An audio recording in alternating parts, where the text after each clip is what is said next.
Hola, sweet friends. Welcome to Love Lab MD, the only place for highly ambitious women to be our authentic feminine selves while discussing intimate relationship topics. Love Lab MD is a non-judgmental space to seek and give relationship advice and power couple tips. We will learn how to authentically lead with love so that we can deepen the connection and enhance the intimacy between our love and ourselves. And I am your host, a doctor mom in a dual physician relationship and a marriage and intimacy coach, Dr. Kate Mangona. Bienvenidos. Hello, sweet friend. Welcome to today's episode of Love Lab MD, your invitation to a calm and loving marriage. Now, I wanted to specifically talk to you guys about this, although Mother's Day has passed, and I know some of you guys had fabulous Mother's Days a couple weekends ago, and some of you did not. So, this is your invitation to step into a more calm and loving marriage. And there's going to be a bit at the end that pertains to Mother's Day, really self day, fill your cup day, personal enjoyment and fulfillment day. And today I'm going to start by talking about the little things, identifying the triggers and finding practical solutions. And we're going to go into a little bit about communication, and at the very end, finding that space for yourself for some personal space, time, and development. So I want to open with a story of a client I had a few years ago, and she was in a long distance relationship. And every time that her significant other came over to visit, he would bring his fur baby. And this caused a lot of unwanted anxiety. When is anxiety ever wanted? This caused a lot of anxiety. And she would kind of come off to him as she didn't really want him to come over. She would be stressed out. Sometimes she was very socially involved. So sometimes she had her parents over visiting, her siblings over staying with her, and maybe even friends. And then she had this dog here on top of that. So it would really stress her out. Just the fact that she knew the fur baby was coming with her significant other who she really wanted to spend time with, but he didn't see that because she didn't express it, because all she was expressed was words from the anxiety she felt, from all the overwhelm she felt when she thought about the dog hair. And so this seems so little, right? Dog hair. But it infiltrated their conversations. It infiltrated their discussions. And I invite you to think about something that you might have in your relationship similar to dog hair. What is it? Does something make you anxious, right? At home or around your spouse? Could it be the number of cups they have lying around the house, their dishes that they don't put in the sink? Could it be their dirty socks or dirty underwear that's left on the floor? Could it be, think of something that just makes you a little bit anxious, a little bit more overwhelmed than you'd be if you lived alone because you're living with somebody else or because you're sharing your space with your intimate partner. What is that for you? For the purposes of this episode, we're going to call it dog hair. And I think we're all going to agree that these things that make us anxious or trigger us are small. They're the small things. And we've all heard of that saying, don't sweat the small stuff. So you may ask, Kate, how? How do we not stress the small stuff? Okay. That's a good question. How do we not stress the small stuff? Well, the first thing we can do is identify what this small stuff is, which is what I just asked you to do. So if you haven't found that yet, continue to search. Is it the dog hair, the dishes, the socks? Is it the appointments on the calendar? Is it the cell phone, right? Is it the Reddit thread? Is it the Facebook? What is it? And sometimes you might be saying, Kate, that isn't so small. Okay. And that's a thought. We're going to think about that. But the first thing I want you to do is think of what is that trigger, right? Acknowledge that this is an issue for you. And that your thoughts about this, the dog hair, we'll be calling it the dog hair, are causing you to have stories, movies in your head that lead to anxiety, lead to a distressed relationship, lead to no intimacy, right? Or intimacy that you're not welcoming into your relationship. And then ask yourself next, are you communicating this with your spouse?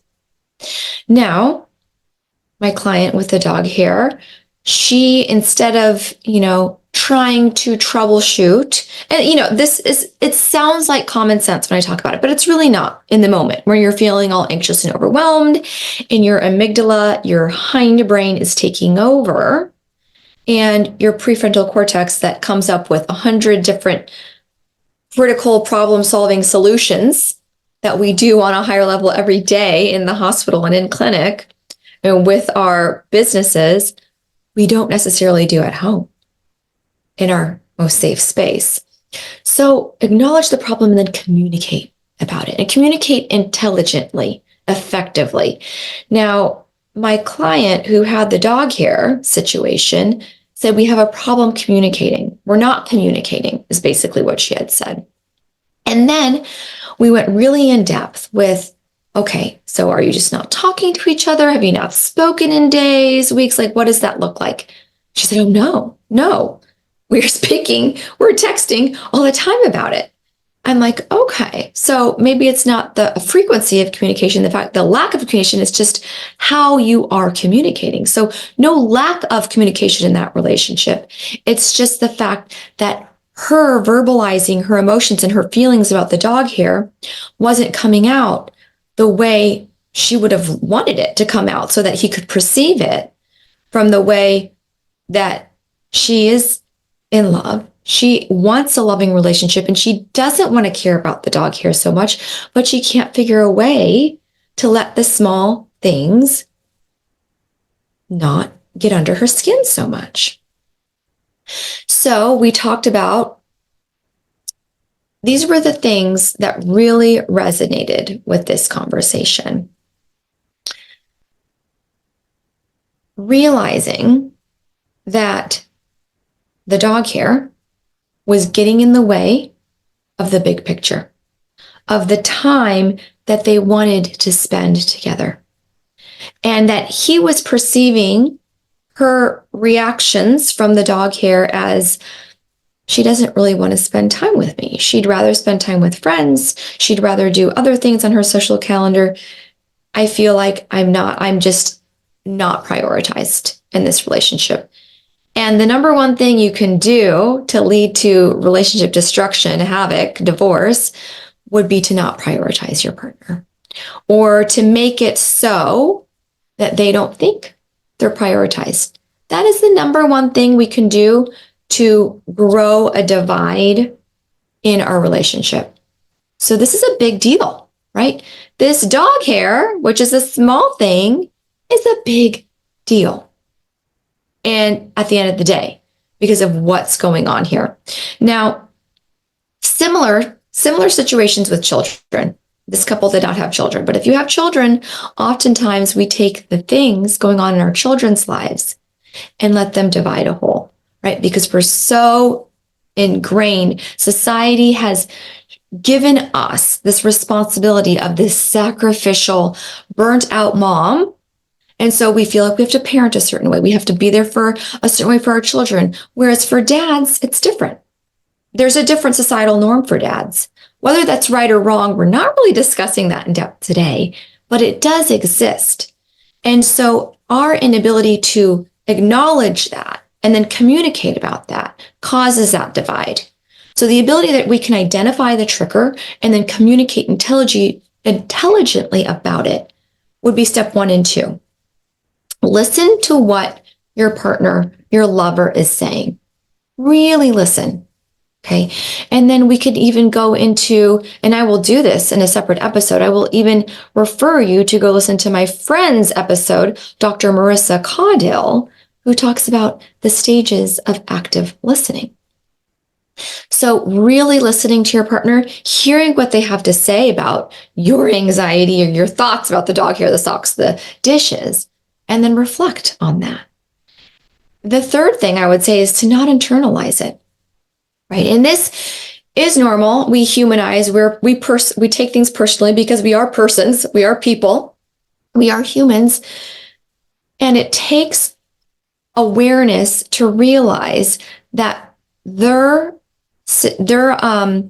feelings and sentiments about their perceptions about your reactions to the dog hair, laundry, socks are actually not about you. It's more about them. Okay. And it brings up stuff from their past, from their childhood, from what they think society wants them to conform to, from their own perceptions. So I want you to take a step back and think about that next. Now, the next step is finding practical solutions. So after you've acknowledged the problem and learned how to communicate a little bit more intelligently, really listening to what they're hearing, right? And then changing your delivery.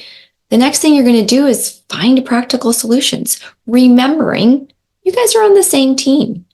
So in order to invite more love and more calm into the marriage, realize you're on the same team. Think about if you were on a sports team in childhood, or maybe even do recreational sports now. When you're on that sports team, or maybe it's even your work team, okay? Isn't it more calm and loving at work or on this sports team when you feel like you all have the same goal, where you're all shooting for that same vision? You're all aiming to get that goal in the basket, and the opposing team, you're all like fighting against them. Okay, but not yourselves. Remember, you are on the same team. So now it's time to collaborate. Now, some people would say it's time to compromise and collaborate. I do not. I do not believe in compromise, as given to me this idea by Dr. Alexandra Stockwell, who is a highly esteemed marriage coach and intimacy expert, wrote the book Uncompromising Intimacy, Uncompromising Intimacy. I believe that a loving marriage has no room for compromise. What is compromise? Is it sacrificing your own wants and needs? Because who wants to be in a marriage where we sacrifice?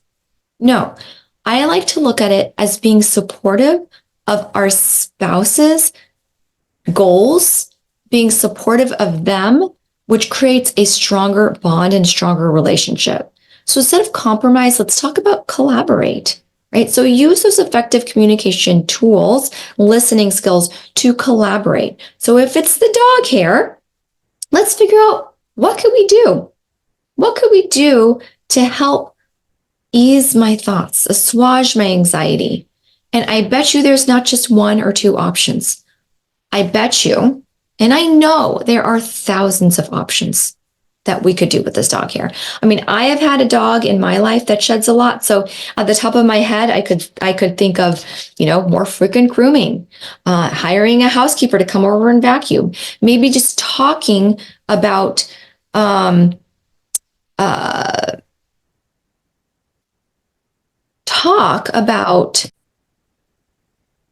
ways and creative solutions of how we're going to deal with the dog hair or not deal with it, but anything's on the table. And the most important part about this next step, about the collaboration step, is to start with a very, very open mind. Allow everything to be on the table. Like, we're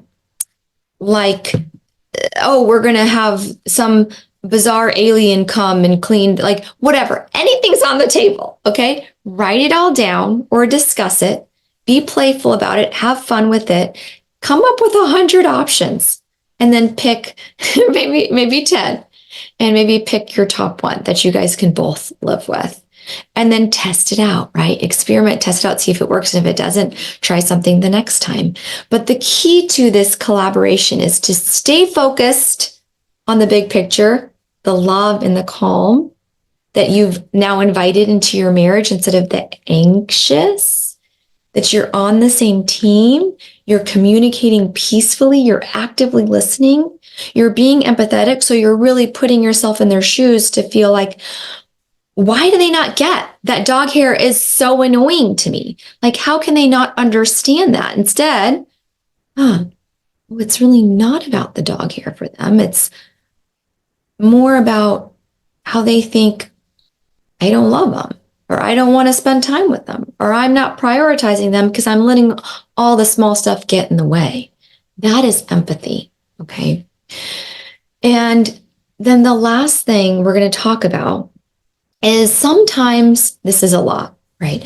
And if you were to have talked to my client from a couple of years ago when we talked about the dog hair, she also had this thought that, why do I have to do this work? Why do I always have to feel like I'm the wrong one? Like, why can't I just be annoyed and anxious about the dog hair and can't just and have him figure it out? Or like, why does he have to get all bent out of shape that I don't want the dog hair in my house? And some of you are probably agreeing. Well, yeah, I mean, she shouldn't. It's her house, right? It's his animal's dog hair. How rude, right? That's what your friends would do. Your friends would validate your stories, which are keeping you anxious. Unhelpful. We don't want anxious. We don't want frustrated. We don't want irked. We don't want annoyed.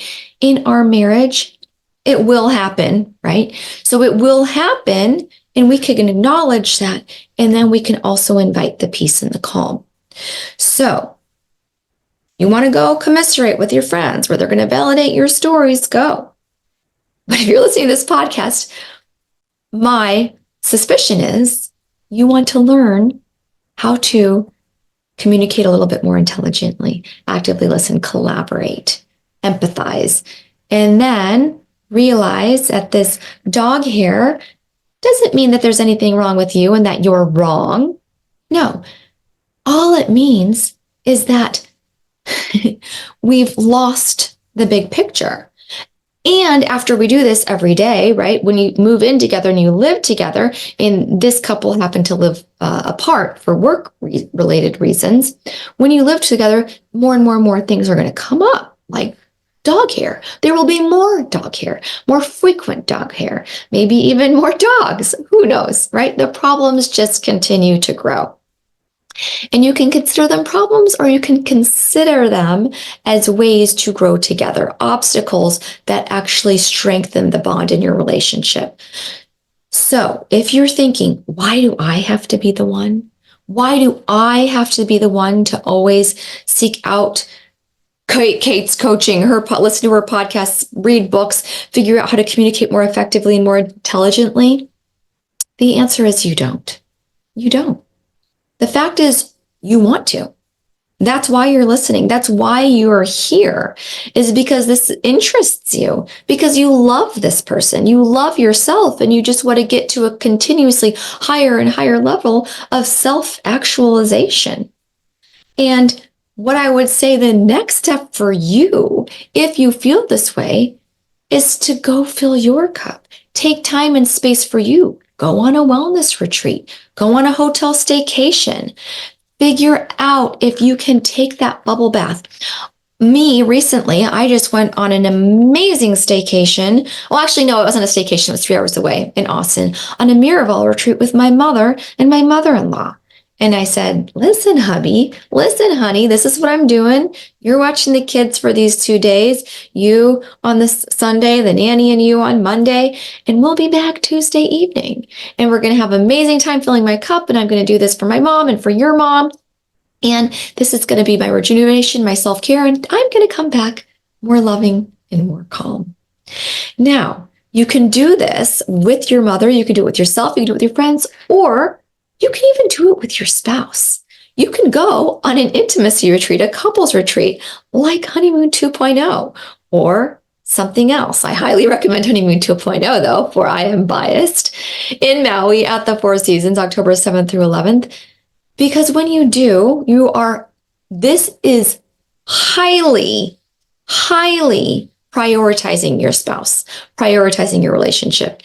And it shows. It will show when you decide to dedicate 5 days of your 365-day year calendar to just loving your spouse and loving your relationship and elevating it. This is super beneficial. This is self-care. This is relationship care. This is legacy building. This leaves an example for your children of what a healthy relationship looks like.